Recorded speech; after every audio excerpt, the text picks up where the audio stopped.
Hello again, welcome to another edition of CropLife Retail Week. Paul Schrimpf joined by Eric Sfiligoj. At least for this week. 2 straight weeks in a row. I know. Yay. So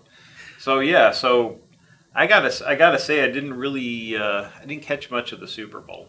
And most of America, based on the ratings I saw. I was not moved. However, I did catch the end of it, and as I was going through my Twitter feed, I was kind of amazed that somehow agriculture found a way to worm itself into the discussion. Yeah, and not in a good way. I mean, a couple of years ago, one of the most memorable commercials, of course, was a shout out to the American farmer, and everybody really enjoyed that one. But this year, I guess there was a large brewer, Anheuser-Busch, that decided to sort of take a little shot at folks that use corn syrup in their beers, including Miller and Coors. And as you might imagine, Paul, the National Corn Growers Association and its members were none too pleased with that, releasing a statement saying they were very disappointed in Bud Light for taking that shot at the American corn growers. So, yeah, which is interesting. I feel I've always felt like having us kind of being in the city and being city kids from a place where, in Cleveland, where corporations weren't necessarily the happiest, most well thought of groups in the world. I mean, we get that kind of corporate backlash sort of feeling across the board, And so, unfortunately, I think farmers just get lumped in with the corporate discussion when we talk about high fructose corn syrup or corn syrup in general. That kind of got linked in with the whole corporate machinery of, we're forcing this stuff onto the public, and so, by association, it gets pushed down, and so you get corporations that, for better or for worse, unwittingly, completely dump on an entire segment of the population, and so you can see how it's maybe overlooked, but at the same time, it's pretty awful.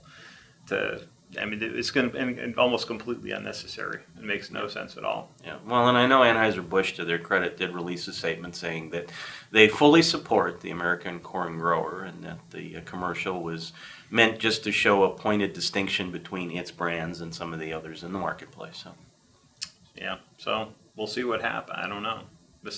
All the stuff tends to just blow over time, doesn't it? Well, maybe it will, maybe it won't. But sort of like the Los Angeles Rams and their offense. So.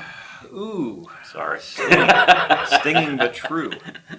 So what else is going on? What else is going on? Well, of course, Paul, last couple of years we've been following consolidation in the marketplace, and we got more word of that this week, both on the supplier side and the retailer side. On the supplier side, we found out that Nutrien is going to be purchasing Ag2Grow for $340 million. Expect to close that at the end of the first quarter here, probably by the end of March. And Ag2Grow is a specialty products manufacturer doing mostly organic stuff, biologics. So Nutrien says that fits in with the company profile that it is going for in terms of acquisition. So we'll see what happens there. And but yeah, Nutrien now and Ag2Grow are going to be together. What's interesting? So you got Agribolt purchase not that long ago, and you've got the announcement that they're looking at doing more online purchasing. They're having some kind of an online store where you're going to be able to, growers are going to be able to interact with Nutrien. So it's interesting that they're really, a company that's already so vertically integrated is looking for other ways to try to bring other products and other services and other, I guess, when you look at something like an Agribolt, really focusing on soil and conservation and things like that. They're broadening and kind of deepening their the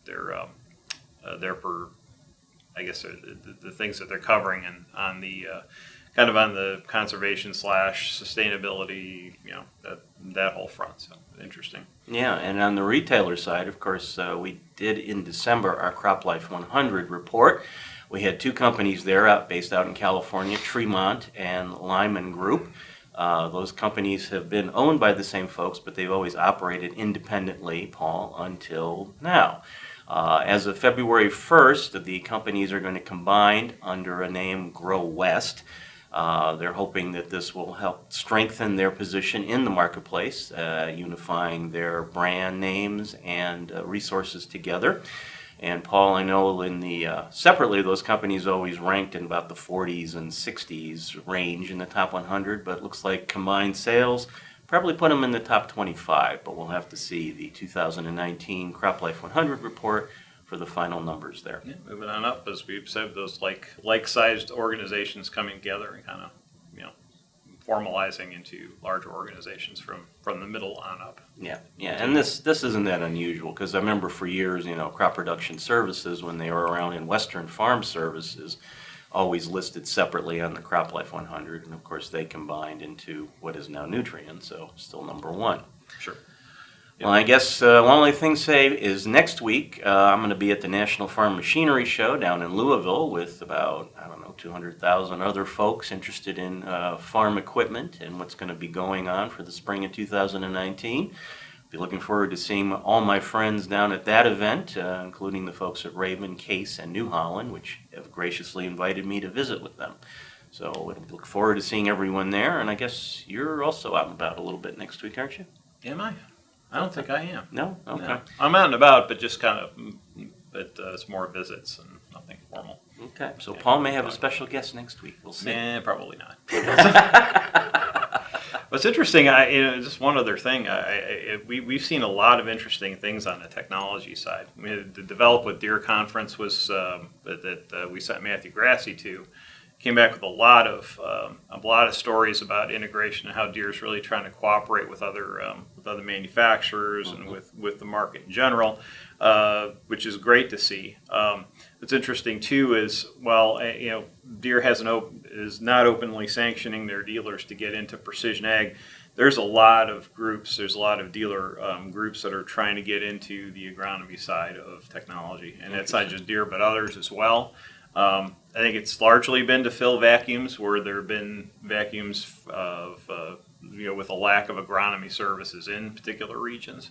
But I think dealers are looking more and more closely with that. We had the Farmer's Edge deal with Case. Right. And I saw some things on LinkedIn where Farmer's Edge kiosks within Case dealerships. So the stuff is getting real for retailers. You realize that could get a little bit more competitive if you don't have a cooperative relationship with a dealer. Then there could be some things to watch there in terms of a competitive thing going on in particular areas. It'll be interesting. I know, like I said, some of those folks I'm visiting with in Louisville next week, they're going to be talking about precision ag technology. So again, and tying into what you're saying, Paul, technology is going to rule the roost. You betcha. I guess that's it for this edition of CropLife Retail Week. So you'll be around next week for the recording, right? Maybe not, because I don't get back till Friday. So. Well, we might. Well, let's see what our cameraman says. And then you're going to bring me a yardstick, right? Because you can't go there without a new yardstick. I'll be very disappointed. Trouble is, I'm no longer in high school, and the yardsticks tend to get swallowed up by all the kids who are coming in via the buses in the neighborhood. So just take one away. Oh, that's just wrong. Tough. That's it, and we'll talk to you next week.